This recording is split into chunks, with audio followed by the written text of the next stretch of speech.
Planet Destroyer is such a bold title. It's clearly setting him up for disappointment. Now, if he had a CG Land Burst, then maybe I'd believe it. But what does he have? A green dragon? Wait, where did that come from?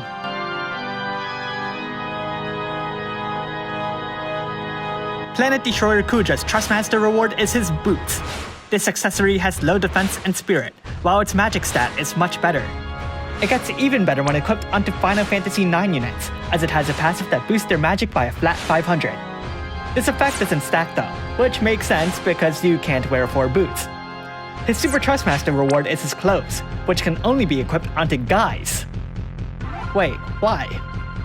It has a very large MP stat, magic stat, and the spirit is pretty good too.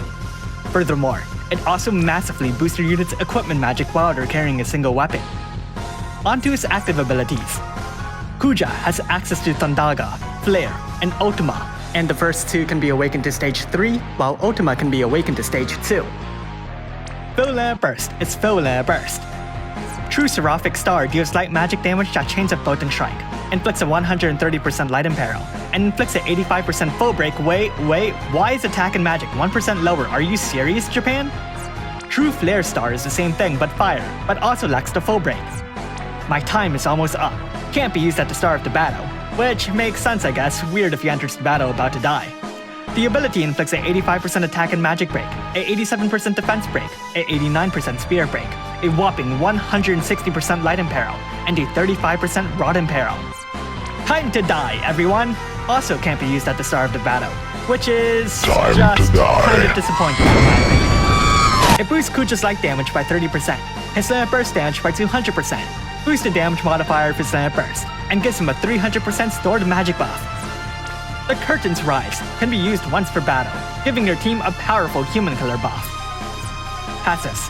With his Trustmaster reward or Super Trustmaster reward equipped, Kuja gets a massive boost to his Land Burst damage and a sizable MP cost reduction. He'll need it, given his large MP cost and lack of Land Burst damage, though he does have 5 strong killers and a small Land Burst regen. Which is cool, but please get this passive. He prefers to carry a single weapon, meaning half the cap to the chain layer boost. At the start of the battle, he'll automatically activate Preemptive Full Break, which inflicts a 70% full break and an 80% elemental imperil. His normal attack has been changed to attack, which deals fire magic damage that chains Bolt and Strike. It actually has doubled the modifier of his ability, which is kinda cool, if it weren't just called attack. At EX plus 2 he gets Warring Spirit 2. At EX plus 3 he gets 500 magic. He also has a strong starting spread of elemental resistance for whatever reason. Let's look at his Land Burst. It inflicts an 87% defense and spear break, a 130% fire imperil, and deals fire magic damage. Time to change form. Planet Destroyer Kuja's Brave Shift has a 3-turn duration and a 4-turn cooldown. Onto his active abilities. He's lost his Human Killer. Passives. He's lost his Preemptive Full Break, but he does get Darkness, giving him more magic and damage modifiers. His normal attack now deals light damage. Let's look at his Land Burst. Inflicts an 87% defense break and an 88% spear break, a 145% light imperil, and deals light damage. Let's rank Brave abilities. I'd prioritize the Darkness of Eternity, given its combination of flat magic stats and damage modifier buffs. The other 2 stars just raise their damage modifiers, and are of equal strength, so that's equal priority. His light damage is stronger than his fire damage to them, given his Land Burst modifiers. Time to make a damage rotation. I'll be using him as a light damage dealer. On turn 1, triple cast True Seraphic Star. On turn 2, triple cast True Seraphic Star. Hopefully you have his Land Burst filled, I don't know. Cast My time is almost up. True Seraphic Star, and time to die, everyone. On turn 4, activate his Brave Shift, and use his Land Burst. On turn 5, cast Full Layer Burst, and double cast True Seraphic Star. On turn 6, use his Layer Burst. Repeat the rotation from here, though you won't be able to use his Land Burst as often. So, EX2. EX plus 2 is an instant Layer Burst, but while you can use it at the start of the battle, the fact that he can't realize he's dying won't let him use his full potential right at the same time.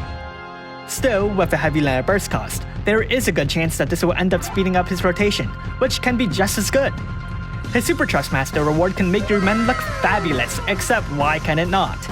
So obviously it's incredibly disappointing. EX plus 3 is just stats. And expensive. So, how good is Planet Destroyer Kuja? Planet Destroyer my butt! If anything, he'll definitely debuff the planet enough to destroy, but Kuja's modifiers aren't that great on their own. However, he does have things to supplement his poor numbers. Damage modifier buffs, stored magic boosts, and of course lowering the enemy's resistances as well. And yet somehow, someone else will still be more likely to destroy the planet rather than him. Despite these complaints, he's a solid unit of good passes and a belly button, though I have to admit I highly doubt his Slayer Burst is worth the massive cost. Thanks for watching, and if you like this video, leave a like and subscribe. Comment below if you summon Planet Destroyer Kuja. Well, why does this imply he can destroy multiple planets?